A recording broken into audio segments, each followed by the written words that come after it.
আসসালামু আলাইকুম এভরিওয়ান। সৎ মায়ের অপবাদ গল্পের 5 নাম্বার পর্ব। আর ভিডিওটা ইউটিউব থেকে দেখলে অবশ্যই চ্যানেলটা সাবস্ক্রাইব করে দিবা। আর যদি ফেসবুক পেজ থেকে দেখো তাহলে পেজটা অবশ্যই ফলো করে দিবা। আমাদের ফেসবুক পেজের লিংক পিন কমেন্টে দেওয়া আছে। তো চলো বেশি কথা না বলে গল্প শুরু করা যাক। রাত অনেক হয়েছে, ঢাকার আকাশে হালকা মেঘ জমেছে, দূরে কোথাও বিদ্যুতের আলো ঝলকাচ্ছে।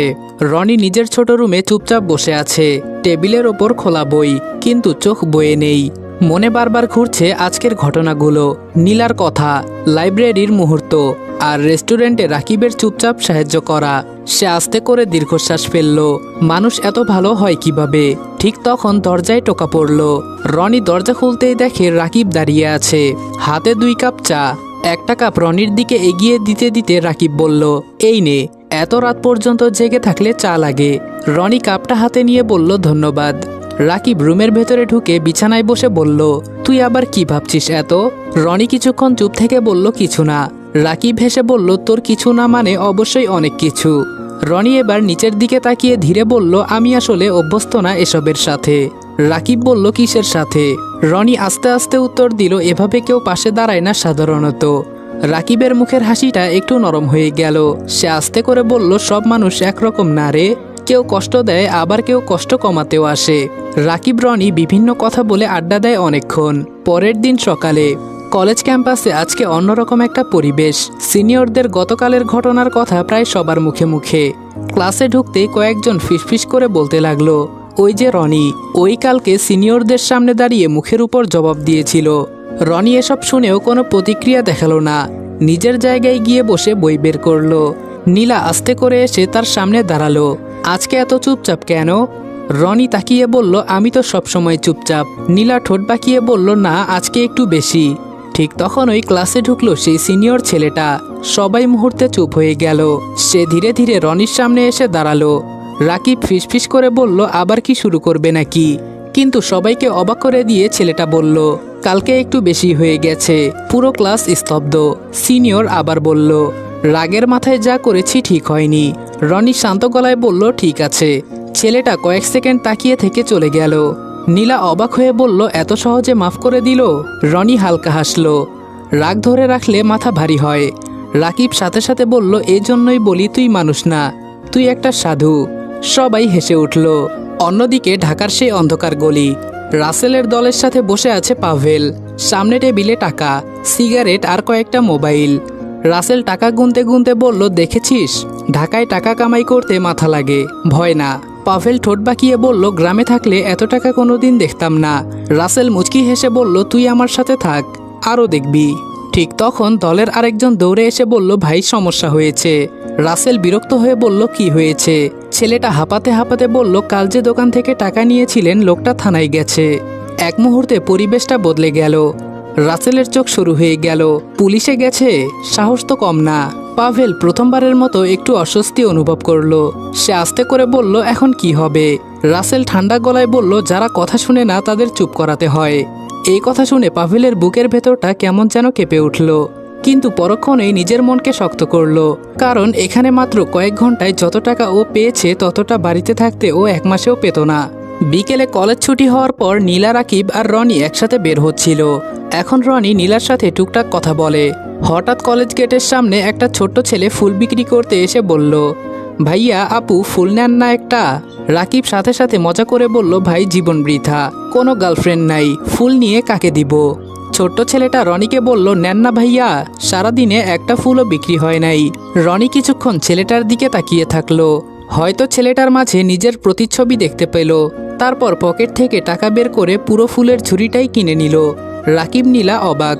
ছেলেটা খুশিতে বলে উঠল, ভাইয়া, আল্লাহ আপনার ভালো করুক। ছেলেটা চলে যেতে রাকিব চোখ বড় বড় করে বলল, তুই পুরো দোকান কিনে ফেললি? রনি শান্তভাবে বলল, ওর দরকার ছিল। নীলা চুপচাপ রনির দিকে তাকিয়ে রইল। তার বুকের ভেতরটা অদ্ভুতভাবে নরম হয়ে গেল।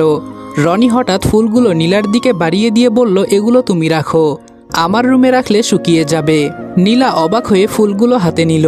তার গাল হালকা লাল হয়ে গেছে। রনির কাছ থেকে ফুলের ঝুড়ি পেয়ে নীলার মনের মাঝে হাজারো প্রজাপতি উড়ে বেড়ানোর অনুভূতি হলো।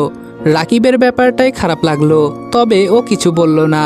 নিজের মনের সব খারাপ লাগা দূর করে নিজেকে স্বাভাবিক দেখানোর মিথ্যা অভিনয় করে নীলা ও রনির সাথে বাড়ির দিকে এগিয়ে যেতে লাগলো। রনি, নীলা আর রাকিব পাশাপাশি হাঁটছে। নীলার হাতে এখনো সেই ফুলের ঝুড়ি। সে মাঝে মাঝে চুপচাপ ফুলগুলোর দিকে তাকাচ্ছে, আবার আর চোখে রনির দিকেও তাকাচ্ছে। রাকিব আজকে অস্বাভাবিক চুপ। সাধারণত সে সবসময় হাসি ঠাট্টা করে, কিন্তু এখন কেমন যেন গম্ভীর হয়ে হাঁটছে। তার চোখ একবার নীলার হাতে থাকা ফুলের দিকে যায়, আবার নিঃশব্দে অন্যদিকে সরে যায়। হঠাৎ আকাশে বিদ্যুৎ চমকালো, তারপর মুহূর্তেই ঝমঝম করে বৃষ্টি নামলো। সামনের একটা দোকানের ছাউনির নিচে গিয়ে তিনজন দাঁড়ালো। বৃষ্টির ফোঁটাগুলো রাস্তার আলোয় চিকচিক করছে। চারপাশে কেমন ঠান্ডা নীরব একটা পরিবেশ। নীলা ফুলের ঝুড়িটা বুকে জড়িয়ে ধরে দাঁড়িয়ে আছে। রনি আস্তে করে বলল, ফুলগুলো ভিজে যাবে। নীলা মুচকি হেসে বলল, সমস্যা নেই, কিছু জিনিস একটু ভিজলে আরো সুন্দর লাগে। কথাটা শুনে রনি কয়েক সেকেন্ড চুপ করে রইল, আর পাশেই দাঁড়িয়ে থাকা রাকিব নিঃশব্দে দুজনকে দেখল। তার বুকের ভেতরটা কেমন হালকা ব্যথা করলো, তবুও মুখে কিছু প্রকাশ করলো না। বৃষ্টিটা আরো জোরে নামছে। রনি পাশের দোকান থেকে 3 কাপ গরম চা নিয়ে এলো। 1 কাপ নীলার দিকে বাড়িয়ে দিয়ে বলল, ঠান্ডা লাগবে, এটা নাও। নীলা মুচকি হেসে কাপটা নিল। তার হাতে এখনো ফুলের ঝুড়ি। রাকিব চুপচাপ নিজের কাপটা হাতে নিল, কিন্তু চোখ বারবার চলে যাচ্ছে রনি আর নীলার দিকে। নীলা আস্তে করে বলল, আজকের দিনটা কেন জানি অনেক ভালো লাগছে। রনি হালকা হেসে বলল, ভালো লাগা থাকলে দিনও ভালো লাগে। কথাটা শুনে নীলা নিচের দিকে তাকিয়ে মুচকি হাসলো, আর সে হাসিটা দেখে রাকিবের বুকের ভেতরটা হঠাৎ মোচড় দিয়ে উঠল। সে মুখ ঘুরিয়ে বৃষ্টির দিকে তাকালো। মনে মনে বলল, তোরা একসাথে থাকলে সত্যিই ভালো লাগে, তাহলে আমার এত খারাপ লাগছে কেন? রাকিব ভালো করেই বুঝতে পারছে নীলার চোখের চাহনি। রাকিব গভীর শ্বাস নিল। নিজেকে বোঝানোর চেষ্টা করলো, রনির জীবনে কষ্ট ছাড়া আর কিছু পায়নি। ও যদি নীলার সাথে ভালো থাকে তাহলে আমার তো আরো খুশি হওয়ার কথা, কিন্তু আমি স্বার্থপরের মতো শুধু নিজের কথা চিন্তা করে যাচ্ছি। প্রাণপ্রিয় বন্ধুর জন্য যদি এইটুকু স্যাক্রিফাইস করতে না পারি তাহলে কিসের বন্ধু? কিন্তু মন কি এত সহজে মানে? হঠাৎ করে নীলা বলল, রাকিব তুমি এত চুপ কেন আজকে? রাকিব কয়েক সেকেন্ড চুপ থেকে হেসে বলল, ও কিছু না, বৃষ্টির দিনে মানুষ একটু দার্শনিক হয়ে যায়। রনি হেসে বলল, তুইও দার্শনিক, আর তেলাপোকাও পাখি। তিনজনই হেসে উঠল, কিন্তু হাসির আড়ালেও রাকিবের বুকের ভেতরে কষ্টটা রয়ে গেল। বৃষ্টি একটু কমতেই তারা আবার হাঁটা শুরু করলো। রাস্তার এক পাশ দিয়ে হাঁটার সময় নীলা অসাবধানতাবশত পিছলে যেতে নিল। রনি দ্রুত তার হাত ধরে ফেলল। এক মুহূর্তের জন্য সময় যেন থেমে গেছে। নীলা অবাক চোখে রনির দিকে তাকিয়ে রইল। রনিও হাতটা ছাড়তে কয়েক সেকেন্ড দেরি করলো। আর ঠিক তখনই কয়েক কদম পেছনে হাঁটা রাকিব সবকিছু দেখল। তার ঠোঁটে ছোট্ট একটা হাসি ফুটল, কিন্তু সেই হাসির ভেতরে লুকিয়ে ছিল তীব্র কষ্ট। সে আস্তে করে চোখ নামিয়ে ফেলল আর আপন মনে হাঁটতে শুরু করলো। নীলা নিজের রুমে শুয়ে আছে। ফুলের ঝুড়িটার দিকে তাকিয়ে তার ঠোঁটের কোণে অজান্তেই হাসি ফুটে উঠল। সে আস্তে করে একটা ফুল হাতে নিয়ে ফিসফিস করলো, পাগল ছেলে। ঠিক তখনই দরজার বাহিরে নীলার মা আয়েশা বেগমের কণ্ঠ শোনা গেল। নীলা, ঘুমাসনি এখনো? নীলা তাড়াতাড়ি ফুলগুলো গুছিয়ে রেখে বলল, জি, এখনোই ঘুমাবো। আয়েশা বেগম ভেতরে এসে মেয়ের মুখের দিকে তাকিয়ে বলল, তোর মুখ এত লাল কেন?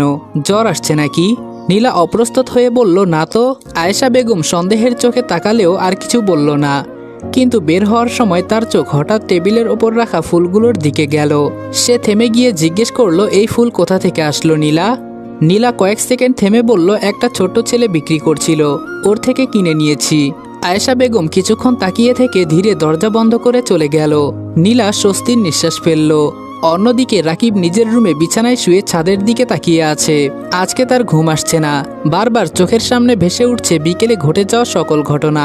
তার বুকের ভেতরটা হঠাৎ ভারী হয়ে উঠল, কিন্তু কয়েক মুহূর্ত পর সে উঠে বসে নিজেকে শক্ত করল আর বলল, না, আমি এমন কিছু করব না যাতে ওদের কষ্ট হয়। পরের দিন সকাল। আকাশটা এখনো মেঘলা। রনির চোখের সামনে ভেসে উঠছে বিকেলের সব দৃশ্য।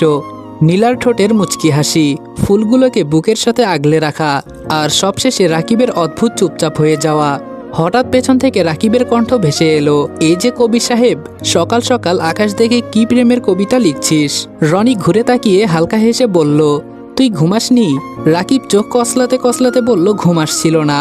রনি কয়েক সেকেন্ড তাকিয়ে বলল, সব ঠিক আছে তো? রাকিব মুহূর্তের জন্য থেমে গিয়ে জোর করে হাসলো, আরে হ্যাঁ, আমি আবার কি নিয়ে টেনশনে থাকবো? রনি বলল, রাকিব, মিথ্যা বলার চেষ্টা করিস না। কাল থেকে তোকে অস্বাভাবিক লাগছে। আমি তো তোর বন্ধু, তাই না? কোনো রকম সমস্যা হলে আমাকে বল। রাকিব হেসে জবাব দিল, আরে ধুর, আমার আবার কি হবে, কিছুই হয়নি। রনি কিছুক্ষণ ওর দিকে তাকিয়ে রইল। তার মনে হচ্ছিল রাকিব কিছু একটা লুকাচ্ছে, কিন্তু জোর করলো না। ঠিক তখনই নিচতলা থেকে রাকিবের মায়ের ডাক ভেসে এলো, তোরা এখনো নামিসনি, নাস্তা ঠান্ডা হয়ে যাচ্ছে। রাকিব দ্রুত উঠে দাঁড়িয়ে বলল, চল আগে খেয়ে নেই, পরে তোর দার্শনিক জেরা শুনবো। রনি হালকা হেসে মাথা নেড়ে ওর পেছনে পেছনে নিচে নামলো।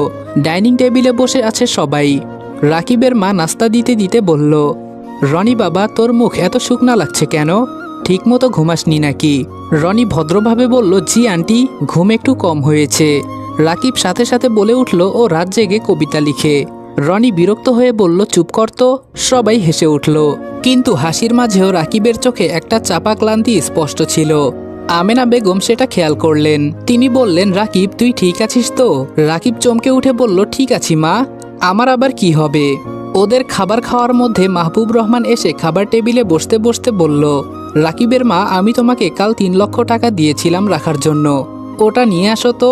আমেনা বেগম খাবার প্লেট ওনার দিকে এগিয়ে দিয়ে বলল, আচ্ছা আপনি খাবার খান, আমি নিয়ে আসছি। আমিনা বেগম চলে যেতেই মাহবুব রহমান রনি ও রাকিবের দিকে তাকিয়ে বলল, কি খবর বাবারা, কেমন আছো তোমরা? দুজনেই একসাথে উত্তর দেয়, জি ভালো। মাহবুব রহমান আবার জিজ্ঞেস করে, তোমাদের পড়াশোনার কি খবর, কলেজ লাইফ কেমন চলছে? রনি উত্তর দিল, জি অনেক ভালো। মাহবুব রহমান রাকিবের দিকে তাকিয়ে বলল, কি ব্যাপার রাকিব, তোর কি মন খারাপ? আফরিন বলল, ভাইয়ার কি হয়েছে কে জানে, কালকে থেকে মুখ ফুলিয়ে বসে আছে। রাকিব আফরিনকে কিছু বলতে যাবে, তার আগে আমেনা বেগম সেখানে এসে বললেন, আপনি কি কাল সত্যি 3 লক্ষ টাকা দিয়েছিলেন?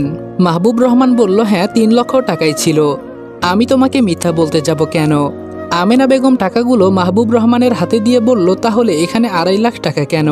আমেনা বেগমের কথা শুনে ডাইনিং টেবিলের পরিবেশ মুহূর্তেই থমথমে হয়ে গেল। মাহবুব রহমান হাতের গ্লাসটা ধীরে টেবিলে রেখে বললেন, কি বললে, 2.5 লাখ? আমেনা বেগম টাকার বান্ডিলগুলো টেবিলের উপর রেখে বললেন, আপনি নিজেই গুনে দেখেন। আমি তো অবাক হয়ে গেছি। মাহবুব রহমান ভ্রুকুচকে এক এক করে টাকা গুনতে লাগলেন। পুরো টেবিল নিস্তব্ধ। কিছুক্ষণ পর তিনি গম্ভীর গলায় বললেন, ঠিকই বলেছ, 50,000 কম। আফরিনের মুখ হঠাৎ ছোট হয়ে গেল। এত টাকা হঠাৎ করে কোথায় যাবে? রাকিব বিরক্ত হয়ে বলল, মা তুমি অন্য কোথাও রাখনি তো? আমেনা বেগম মাথা নেড়ে বললেন, না, কাল রাতে নিজের হাতে আলমারির লকারে রেখেছি, সকালে বের করতে গিয়ে দেখি কম। রনি চুপচাপ বসে সব শুনছিল। তার চোখে মুখে কোনো প্রতিক্রিয়া নেই, কিন্তু বুকের ভেতরটা ধীরে ধীরে ভারী হয়ে উঠছে। ঠিক তখন রান্নাঘরের দিক থেকে কাজের মহিলা রহিমা খালা এগিয়ে এলো। হাতে তার ভেজা কাপড়, মুখে কৃত্রিম অবাক ভাব নিয়ে বলল, কি হয়েছে আপা, সবাই চুপচাপ কেন? আমেনা বেগম দীর্ঘশ্বাস ফেলে বললেন, টাকা কম পাওয়া যাচ্ছে। রহিমা খালা চোখ বড় করে বলল, হায় আল্লাহ, এ বাসায় আবার চুরি? এত বছর শুনলাম না 1 টাকা চুরি হয়েছে, আজকে হঠাৎ চুরি হবে কেন? কথাটা বলে সে ধীরে ধীরে সবার মুখের দিকে তাকালো। তারপর খুব সূক্ষ্মভাবে চোখ গিয়ে থামলো রনির ওপর। রনি সেটা খেয়াল করলেও কিছু বলল না। তবে কি আবার তার উপর টাকা চুরির অপবাদ দেওয়া হবে? রহিমা খালা একটু ইতস্ত করে বলল, না মানে আমি তো কিছু জানি না, তবে কাল রাতে একটা জিনিস দেখেছিলাম। মাহবুব রহমান গম্ভীর গলায় বললেন, কি দেখেছ? রহিমা খালা নিচু স্বরে বলল, রাত অনেক হয়েছিল, আমি পানি খেতে উঠেছিলাম, তখন দেখি রনি বাবা উপরে করিডোরে হাঁটাহাঁটি করতেছিল। কথাটা শুনে টেবিলে হঠাৎ নীরবতা নেমে এলো। আমেনা বেগমও একটু থেমে গেলেন। রনি আস্তে করে মুখ তুলে বলল, আমি বারান্দায় দাঁড়িয়েছিলাম কারণ আমার ঘুম আসছিল না। রহিমা খালার সাথে সাথে বলল, আমি তো শুধু যা দেখেছি তাই কইলাম বাবা, এখন আবার টাকাও নাই, তাই একটু সন্দেহ হইতেছে আর কি। রাকিবের চোখ মুখ মুহূর্তেই শক্ত হয়ে গেল। ও বলল, 1 মিনিট। সে ধীরে চেয়ার থেকে উঠে দাঁড়িয়ে বলল, আপনি কি বলতে চাইতেছেন, রনি টাকা নিয়েছে? রহিমা খালা ভান করা ভয় নিয়ে বলল, আরে না বাবা, আমি কি এমন বললাম? আমি শুধু বলেছি এই বাড়িতে আমি এত বছর ধরে কাজ করছি, কোনোদিন টাকা চুরি হতে দেখি নাই। রনি বাবার আসার পর পরই এমনটা হলো। আর আমি তো এটাও শুনেছিলাম ওনার বাবা ওনাকে টাকা চুরির দায়ে বাড়ি থেকে বের করে দিয়েছে। নিজের বাবা তো শুধু সন্দেহের উপর নিজের সন্তানকে বাড়ি থেকে বের করে দিবেন না। রাকিব ঠান্ডা কিন্তু শক্ত গলায় বলল, রনিকে আমি যতদিন ধরে চিনি ও নিজের জিনিস ছাড়া অন্য কারো একটা টাকাও ছুবে না। রনি আস্তে করে বলল, থাক রাকিব, বলতে দে। কিন্তু তার কণ্ঠে চাপা কষ্ট স্পষ্ট ছিল। চোর শব্দটা সরাসরি কেউ বলেনি, তবুও সন্দেহের তীরটা ঠিকই তার দিকে ছুড়ে দেওয়া হয়েছে। রহিমা খালা আবার বলল, তাও একটু খুঁজে দেখলে ক্ষতি কি, আজকাল মানুষ চেনা বড় কঠিন। এইবার রাকিব সত্যি রেগে গেল। সে টেবিলে হাত চাপড়ে বলল, আপনি বারবার একই কথা কেন বলতেছেন? রহিমা খালা কেঁপে উঠল, আমি তো শুধু। রাকিব বলল, শুধু কি? যার কোনো পরিবার নাই, যার নিজের বলার মতো কিছু নাই, তার ওপর দোষ চাপানো সবচেয়ে সহজ, তাই না? কথাটা শুনে রনি অবাক হয়ে রাকিবের দিকে তাকালো। রাকিবের চোখে তখন চাপা রাগ, বন্ধুর জন্য সেই রাগ একদম স্পষ্ট। পরিস্থিতি সামাল দিতে আমিনা বেগম বললেন, আচ্ছা সবাই শান্ত হও, ঝগড়া করে তো টাকা পাওয়া যাবে না। তখন ওই আফরিন দ্বিধাভরা গলায় বলল, আমি একটা কথা বলবো। সবাই ওর দিকে তাকালো। আফরিন আস্তে করে বলল, আজকে সকালে আমি দেখেছিলাম রহিমা খালা নিজের ব্যাগটা খুব তাড়াহুড়ো করে লুকাচ্ছিল। আমি যেতেই উনি ভয় পেয়ে যায়। রহিমা খালার মুখ মুহূর্তেই ফ্যাকাশে হয়ে গেল। কি সব উল্টাপাল্টা কথা কও? আফরিন এবারও বলল, আমি মিথ্যা বলছি না। রাকিব ধীরে ধীরে রহিমা খালার দিকে তাকালো। তার চোখ সরু হয়ে এলো। তাহলে ব্যাগটা দেখাতে সমস্যা কোথায়? রহিমা খালা এবার সত্যিই ঘাবড়ে গেল। তিনি বললেন, আমার ব্যাগে কিছু নেই। মাহবুব রহমান কঠিন গলায় বললেন, তাহলে নিয়ে আসো ব্যাগটা। রহিমা খালা কিছুক্ষণ স্থির দাঁড়িয়ে রইল। তার কপাল দিয়ে ছোট ছোট ঘামের ফোঁটা গড়িয়ে পড়ছে। সে কিছুটা তোতলাতে লাগলো। আমি এই বাসায় এত বছর কাম করছি, আপনারা আমাকে সন্দেহ করতেছেন? আর ওই দিনের ছেলের জন্য রাকিব বাবা আমার সাথে তর্ক করলো। মাহবুব রহমান ঠান্ডা গলায় বললেন, সন্দেহ তুমি শুরু করেছো, এখন ব্যাগ দেখাতে সমস্যা কোথায়? রহিমা খালার চোখে এবার স্পষ্ট ভয় দেখা গেল। রনি চুপচাপ সব দেখছিল। হঠাৎ তার মনে পড়ে পুরনো সব স্মৃতি। 10,000 টাকা চুরির দায়ে তার বাবা তাকে অমানুষের মতো মেরেছিল। এখানেও যদি তার উপরে দায় আসে তাহলে তার কি হবে? তো গাইস, সৎ মায়ের অপবাদ গল্পের এই পার্টটা এখানে সমাপ্ত করা হলো। তো তোমরা যদি নেক্সট পার্ট চাও তাহলে এই ভিডিওতে 5,000 লাইক আর 500 কমেন্ট করে দিও। তাহলে বুঝবো তোমরা গল্পের প্রতি অনেক ভালোবাসা দেখাচ্ছ আর গল্পটা তোমরা চাচ্ছ। তো তোমরা যদি গল্পটা সত্যি এনজয় করে থাকো, গল্পটা যদি তোমাদের পছন্দের হয়, তাহলে তোমরা মিশনটা কমপ্লিট করে দিও। আর চ্যানেলে যারা নতুন আছো তারা এখনই চ্যানেলটা সাবস্ক্রাইব করে বেল আইকনটি প্রেস করে দিও। আমরা শুধু তোমাদের জন্য এই কষ্টটুকু করি, তো তোমরা আমাদেরকে ভালোবেসে এইটুকু তো করতেই পারো। আর গল্প নিয়ে তোমাদের যা যা মতামত আছে সেটাও কমেন্ট করে জানাতে পারো। গল্পের কোন পার্টটা সবচেয়ে বেশি ভালো লাগছে ওইটাও তোমরা কমেন্ট করতে পারো। তো দেখা হচ্ছে নেক্সট ভিডিওতে। ততক্ষণ পর্যন্ত সবাই ভালো থাকবা, সুস্থ থাকবা। খোদা হাফেজ।